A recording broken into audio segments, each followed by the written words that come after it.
BJP जो है, BJP शुरू मतलब वहाँ आगाड़ी पर है और वहाँ कम से कम 49 से 50 से ज्यादा सीटें बीजेपी की चुन पर आने वाली है, आ जाएगी।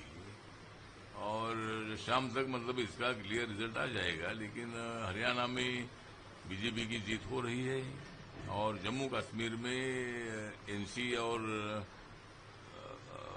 कांग्रेस का जो अलायंस था उनको वहां बहुमत मिल रहा है। लेकिन जम्मू में बीजेपी को अच्छी जगह मिल गई है। वैसा तो हमें पूरा विश्वास था कि जिस तरह 370 आर्टिकल हटाने के बाद वहां का आतंकवाद निश्चित रूप से खत्म हो चुका था। 95-96% वहां का आतंकवाद खत्म हो चुका था।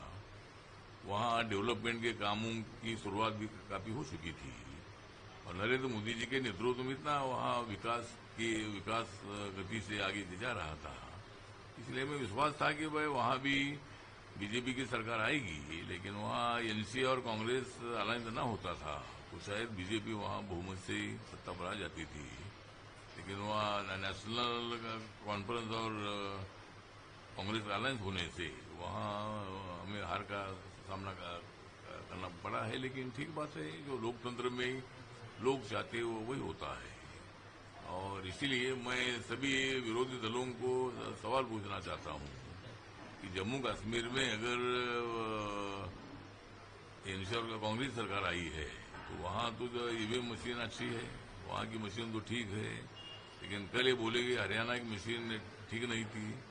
तो इसी तरह के लोकतंत्र में इसी तरह की भाषा करना ठीक नहीं है। वहां जिस तरह सत्ता में आप लोग नहीं आए लेकिन आपको इतनी ज्यादा सीटें मिली तो वहां तो मशीन ठीक थी। लेकिन हर बार जहां बीजेपी या एनडीए सत्ता में आती है तो वहां यही आरोप लगाया जाता है कि भाई ईवीएम मशीन में गड़बड़ियां थी। तो ऐसा मुझे लगता है कि लोकतंत्र में इसी तरह की वक्तव्य नहीं करना चाहिए। लेकिन ठीक बात है, एनसी कांग्रेस के अलायंस को वहां सत्ता मिली है, वो अच्छा काम करे, ऐसे हम उम्मीद रखते हैं। और हरियाणा में बीजेपी बहुत अच्छा काम करेगी, वहां अच्छा लोगों को लेकर आगे बढ़ेगी, ऐसा हमें पूरा विश्वास है। उसके बाद महाराष्ट्र और झारखंड में भी चुनाव आ रहा है। तो महाराष्ट्र में भी जिस तरह एग्जिट पोल की रिपोर्ट आ रही है कि भाई यहाँ महाविकास आघाड़ी सत्ता में आ सकती है, लेकिन जिस तरह हरियाणा में भी हुआ था उसी तरह महाराष्ट्र में होगा। महाराष्ट्र में जरूर हमारी महायुति सत्ता में आएगी और हमें क्लियर बहुमत मिलेगा, ऐसा हमें पूरा विश्वास है। जिस तरह लोकसभा में संविधान का मुद्दा जो चला था, संविधान का मुद्दा चला था, रिजर्वेशन चला जाएगा ये मुद्दा चला था, उससे हमारा काफी नुकसान हुआ था। लेकिन मुझे लगता है कि अभी वो मुद्दे नहीं चलेगी। अभी विकास के मुद्दे पर ही महाराष्ट्र का चुनाव होगा। और मुंबई और महाराष्ट्र का विकास के लिए भारत सरकार ने बहुत सारी योजनाओं के लिए पैसे दिए हैं।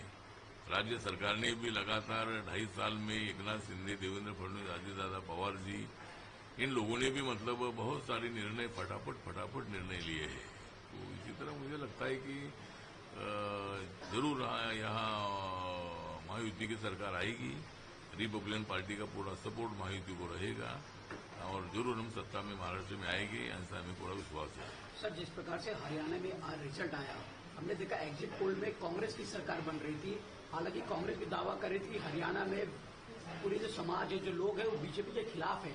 हरियाणा में किसान प्रोटेस्ट किए गए, कुछ खिलाड़ियों ने प्रोटेस्ट किया गया। क्या एग्जिट पोल के जिस प्रकार से आंकड़े दिखाई देंगे कि कांग्रेस की सरकार आएगी, क्या ये जिस प्रकार से अब बीजेपी की सरकार हरियाणा में बन रही है, क्या ये जो आंकड़े आए वो आश्चर्यजनक है जिस प्रकार से एग्जिट पोल में दिखाया गया था और जो आज आंकड़े है वो अलग है?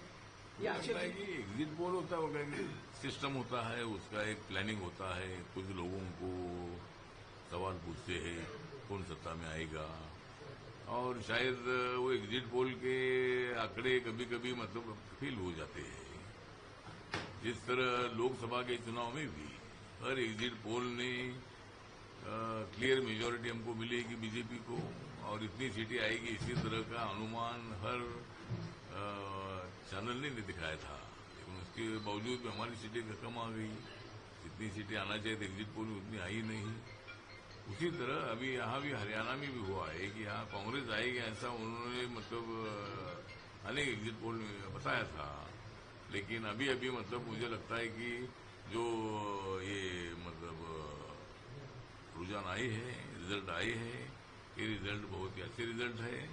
और मुझे लगता है कि इसे जो जीत मतलब बीजेपी की हुई है, इसीलिए मैं माननीय नरेंद्र मोदी जी का आभार व्यक्त करता हूं। उनके नेतृत्व में हरियाणा को बहुत बड़ी जीत मिली है। और वहाँ जो हमारे मनोहर लाल खट्टर जी जो वहाँ के एक्स सीएम है, अभी जो नए हमारे सैनी जी उधर के हैं, दूसरे बड़ौली जी जो वहाँ के प्रदेश अध्यक्ष हैं, सबका मैं हार्दिक आभार व्यक्त करता हूँ, अभिनंदन करता हूँ। और हमारी सरकार बीजेपी की सरकार बहुत ताकत से वहाँ पर बनेगी और हम लोगों के लिए काम करते रहेंगे। हरियाणा में जिस तरीके से नतीजा आया उसके ऊपर कांग्रेस ने आक्षेप लिया है और इलेक्शन कमीशन को एक पत्र लिखा है कि जो सही आंकड़े हैं वो इलेक्शन कमीशन की वेबसाइट पे नहीं दिखाए गए हैं, जिसकी वजह से लोगों में संभ्रम पैदा हुआ है। किस तरीके से देखते हैं? मुझे लगता है कि इलेक्शन कमीशन का कोई विषय नहीं है। जो काउंटिंग चलता है तब इलेक्शन कमीशन आंकड़े नहीं दिखाता है, आंकड़े दिखाते हैं वहाँ जो जिलाधिकारी जो वहाँ का इलेक्शन ऑफिसर होता है, वहाँ काउंटिंग में जो लोग बैठे होते हैं, तो ऐसे लोगों के माध्यम से जब काउंटिंग चलता है तब मीडिया को आंकड़े दिए जाते हैं। उसका इलेक्शन कमीशन का कोई संबंध नहीं है।